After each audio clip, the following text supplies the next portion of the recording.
Okay, W4 VHZ Antenna Addict back with another video here.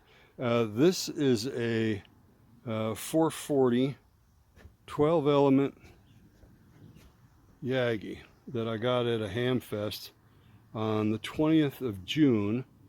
And looking at other, this is a Maxrad MYA 43012 is the part number. And it came with this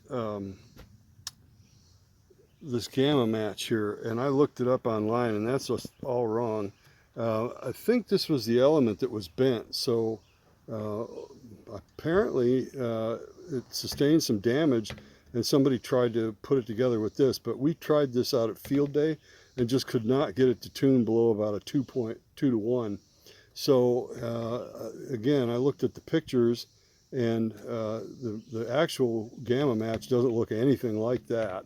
So the rest of it's straight. The only other mod that I had to do was to put a clamp on the back, because this particular model uses a clamshell clamp. So it's got two halves that sandwich the boom together, and then you mount off of that. And you can do it either horizontally or vertically.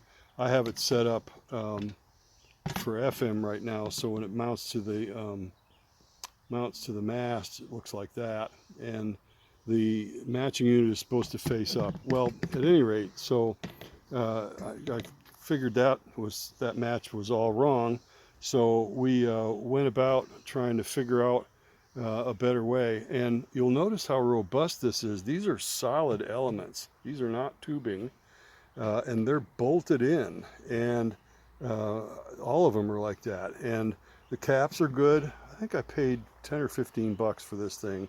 And the clamp I had, this part here is factory original. This SO239 mount, I just cleaned that up a little bit, but that came that way from the factory. So what we're going to do a better matching unit for this. And my friend Guy Cox, KQ4LOI, was nice enough to order up some tubing, some 3/8 inch tubing, which is the same size as this element right here, the solid elements. They're all 3/8 inch.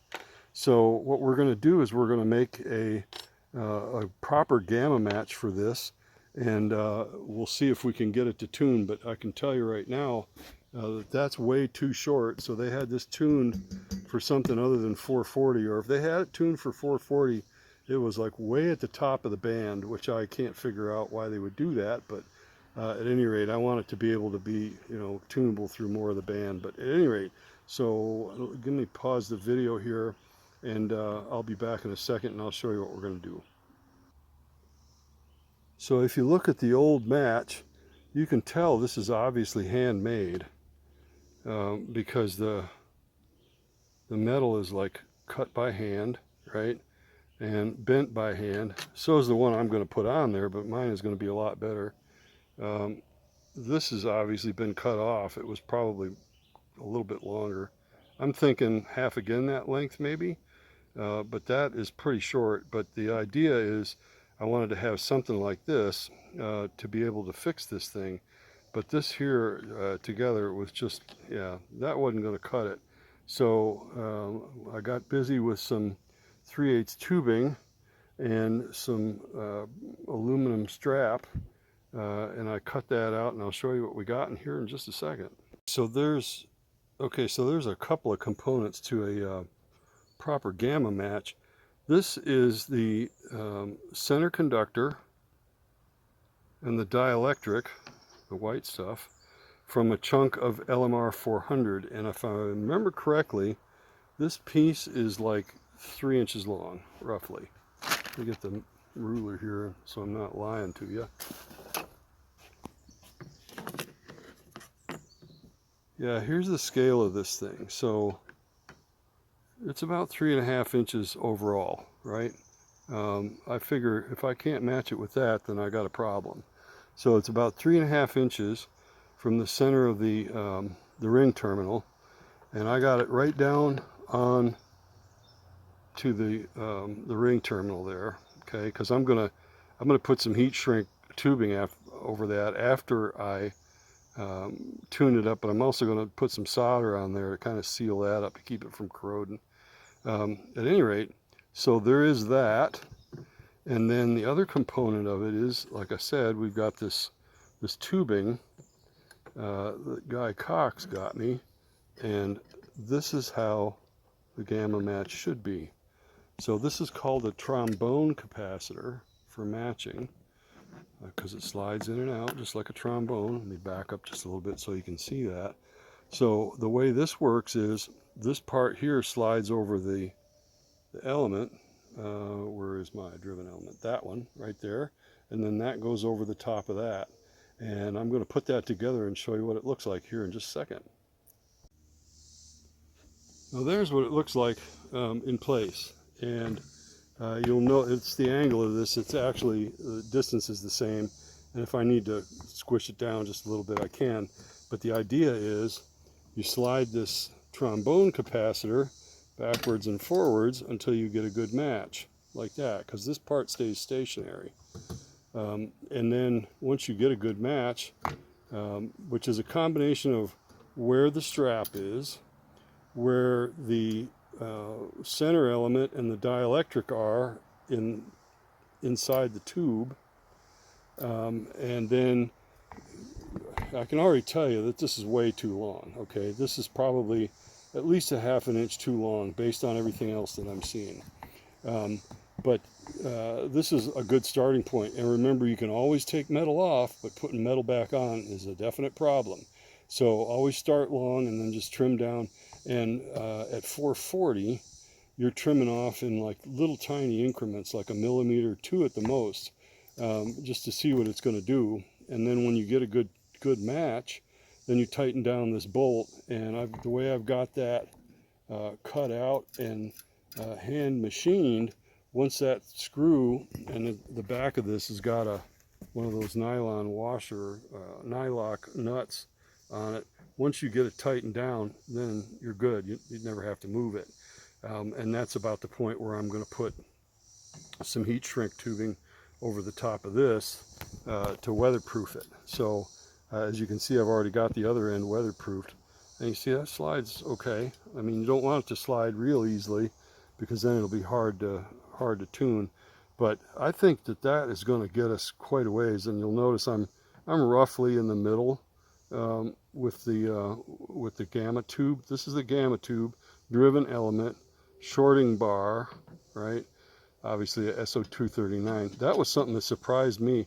I would have thought for a commercial grade antenna like this that they would have had an end connector on it, but I guess not. Anyway, I'm good with this because this is going to be not going to be for a commercial installation, but this thing holds up 500 watts, which is this boom is double wall tubing, and like I said before, the elements, they're all solid, so this will withstand a lot of abuse. And it's bolted together. I mean, you'd really have to try to jack this thing up. But apparently it did get jacked up because that's why the matching hardware was not the stock matching hardware. So anyway, to get it, in case it's a little out of line, you can always just clamp it a little bit and get it. But I got it pretty close. I mean, if you look at it from this angle here, it's not far off.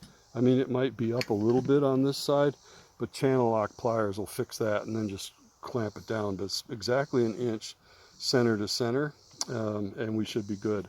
So next step is to tune this thing with either a nano VNA, and I've got one that I just got the shorting, or the load slug for the other day, so I may give that a go. I'm out here sweating bullets right now because it's hot, and I think I'm going to call it a day here in a little bit. Once I get this snug down to where I can just leave it like that. But at any rate, so that's all for today. A little short video on how this went together, and you can see from this angle here that matching gamma match is actually pretty close. If we go over to this other one that's a GMRS antenna, I can show you what it probably looked like when it was new. Stand by one. Okay, so that same HamFest, the Manassas HamFest, I picked up this antenna. I was told that this was 442, but it's obviously not. Again, it was missing the hardware to mount it, and I've put that in there. But you'll see the shorting bar on this one is a block, a 1/4 inch bar, aluminum bar, and it just slides over the ends. This one also has solid elements, 3/8 inch, and it has a little bit different mounting assembly than the other one, but you get the idea. This is probably pretty similar to what the original shorting bar, matching bar, I've heard it called both, looked like on the other one. The only difference is this one here's got some set screws in it, but it's not a sandwich. I've seen these done as a metal sandwich where the two halves clamp together this way. This is not like that. It's a slide on and it's got 2 set screws in it. Other than that, you know, you could look at this antenna and say, yep, that's made by the same people. Bolted in place, you know, heavy duty construction. This will definitely hold up anything that's legal for GMRS use. So I think you can run 50 watts on a repeater. Yeah, you could definitely run 50 watts through this easy. But at any rate, so I think for the total, both of these, I think I paid 25 bucks. So that HamFest was pretty cool in that it was the buy nothing, get one free HamFest, we called it. We had some other names for it, but I won't repeat those because there may be children listening, but it was pretty cool. We got a free Starlink that I donated to the Stafford County MCOM team. That proved to work out really well. Emmett Price, K3EP, was able to get it gained to the property book and activated in a day. He got it the Thursday before the weekend of the HamFest. All day Friday, that's what he worked on, and he got it gained to the property book, and they activated it, and we used it at field day, and it worked out great. Plus, it comes with its own great big Pelican case. Yeah, all good. We also got a free coffee pot, an Ox Box coffee pot, which is like a ruggedized coffee pot. Apparently, you can use it for a jack stand because it'll hold up 1,500 pounds. But yeah, a little more stress than we're going to put to it. But at any rate, so hope you enjoyed the video. I may get around to tuning this one of these days. The last one of these that I rebuilt, it wasn't 440, it was 2 meters.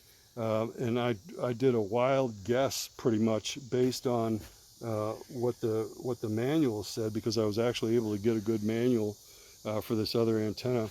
And I was right on the money. I mean, literally, it was less than 1.5 to 1 across the whole band. So, yeah, that works out pretty good. Anyway, hope you enjoyed the video. 73. This is W4 or VHC Antenna Addict. We'll see you next time. Bye.